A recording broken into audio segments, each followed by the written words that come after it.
Hi everyone, my name is Ana Paula Ramirez Pineda. I'm a student from the Faculty of Arts, and I completed a peer summer studentship this past summer. Today, I'll be sharing the qualitative study on Mexican machismo that I conducted under the supervision of Dr. Robles Bastida.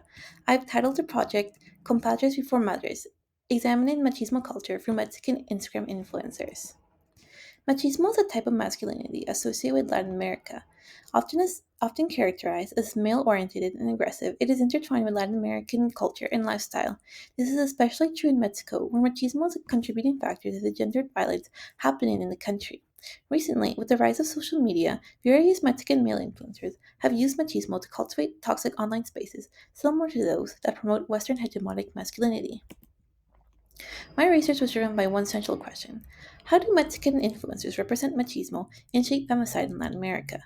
My objectives were to first identify common themes within the influencers' content, second, identify the Western ideologies Mexican influencers are incorporating into their posts, third, analyze the strategies employed by these Mexican influencers promote hypermasculine ideals, and finally, to examine how these ideals oppress Mexican women and feminist movements.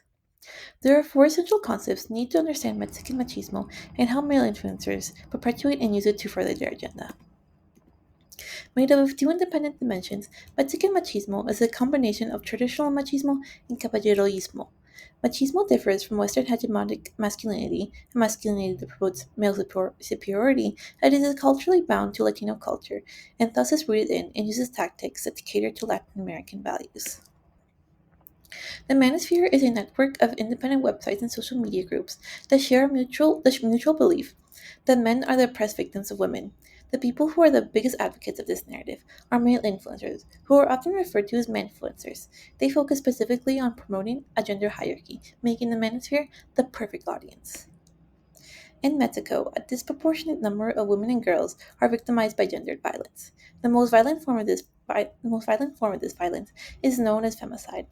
Femicide is the intentional murder of a woman or girl because of their gender. This form of violence against women has become extremely normalized due to a variety of factors, including strong roots in machismo.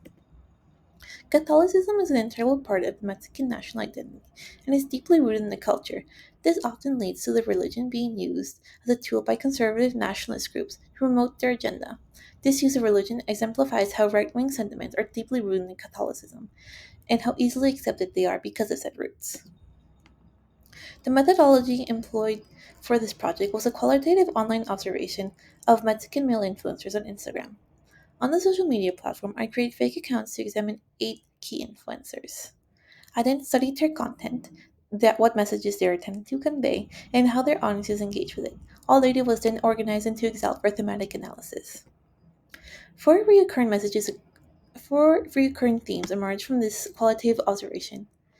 These were 1. Narratives of male victimization, 2. Alphas, the anti-sim task force, 3. The anti-woke warriors, and 4. The inferiority and objectification of feminist women.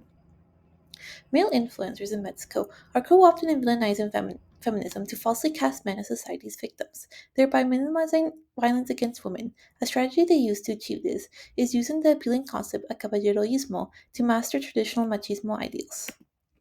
By encouraging their audience to have an alpha mindset, these influencers promote a hypermasculinity that belittles less masculine men.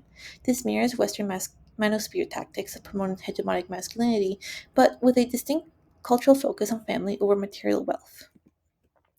By painting their subjective critiques as objective truth, Mexican male influencers strategically use religion and family to fearmonger about a woke left threat, while borrowing rhetoric from U.S. right wing figures who have a history of dehumanizing Mexicans.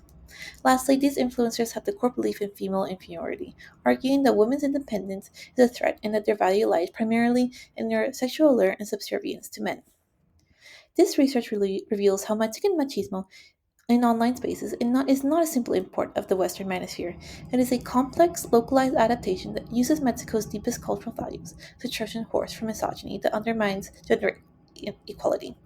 Future work must expand to other platforms and countries to fully understand and counter this threat. I would like to thank Dr. Robles Bastida for his support in with this research and my application in the Peer Summer Program. An additional thank you to Peer for the opportunity and funding to pursue this project. And thank you to everyone listening. Have a wonderful rest of your day.